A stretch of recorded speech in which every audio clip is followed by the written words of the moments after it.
may be the end of the growing season, but there's still a lot of work to do in the garden. One thing you can do is start saving seeds for next year.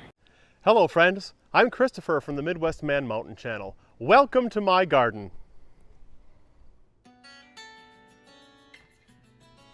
Well, it's the end of the gardening season here in Wisconsin, but there's still some work to be done. Today I'm going to show you a few easy tips for saving some of your favorite seeds in the garden for next year.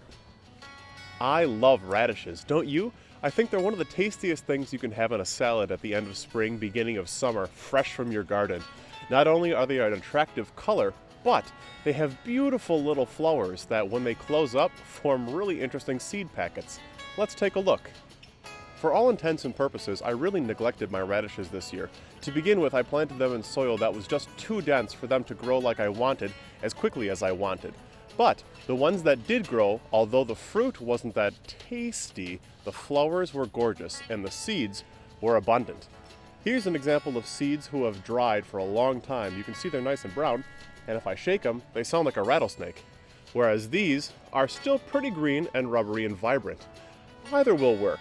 What I'm going to do is take one of these plants that still has the green seed packets on it and hang it in my basement upside down until they turn brown. Once the pods do turn brown, I'll open them up, separate the chaff, and keep the seeds separate from each other on a cool, dry pan in the basement. And then after probably 2 months, I'll put them in a jar, label it with the date, and share them and use them myself next year.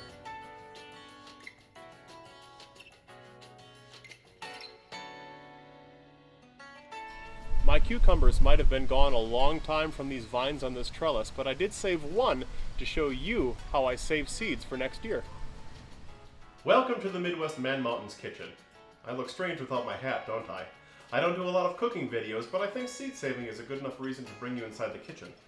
Here's that last cucumber I was talking about. You see how the skin is yellow on the outside as opposed to that beautiful fresh green? That's how I know it's nice and ripe and it's ready for picking for seeds. I'm going to cut this in half, and on the inside I'll find a lot of large seeds covered in a gel coating.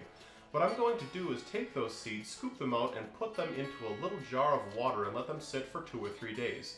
This fermentation process is going to take that coat off so I can isolate the individual seed.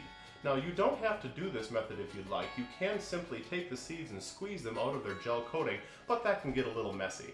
I like this simple technique. I can be patient, and sometimes I'll do this not just for cucumbers, but for zucchini, eggplant, and even squash.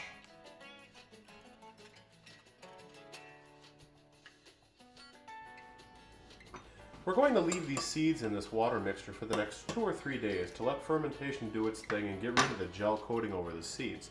But I wanted to show you what I was talking about with the gel coating. You can see, if you take a look, that there's a seed and there is the slimy gel coating on the outside. Personally, it's too difficult for me to bother squeezing out, so water is a fine enough technique to get rid of it. Behold the end of the beanstalk. It's the last week of September. This beanstalk has become yellow and brown and it's shriveling, and a lot of the beans that are on the vine are almost rubbery instead of crisp. Let's take a closer look. Right here you can see one of these Sultan's Earrings wax beans. They're supposed to be pure yellow, but this is yellow with a little bit of purple and a little bit of brown, and the texture is rubbery. Look at how far I can bend it before it breaks, and even then it doesn't crack, so it's too late to really eat these and enjoy them. But the seeds on the inside, these vibrant purple seeds, are ready to be saved to invigorate new life into the garden next year. So let's take a look at exactly how we do that.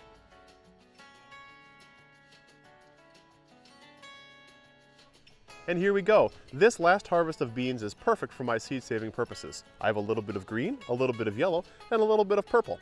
What I'm going to do now is head into my basement and take the beans out, place them individually on a piece of paper on a pan, and leave them to dry for about 2 months in my dark, cool basement.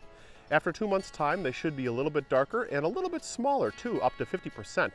I'll feel them, and once they feel perfectly dry, then I know it's safe to put them either in a jar or a paper bag, mark them with a date, and get ready to plant them or share them with my friends next year.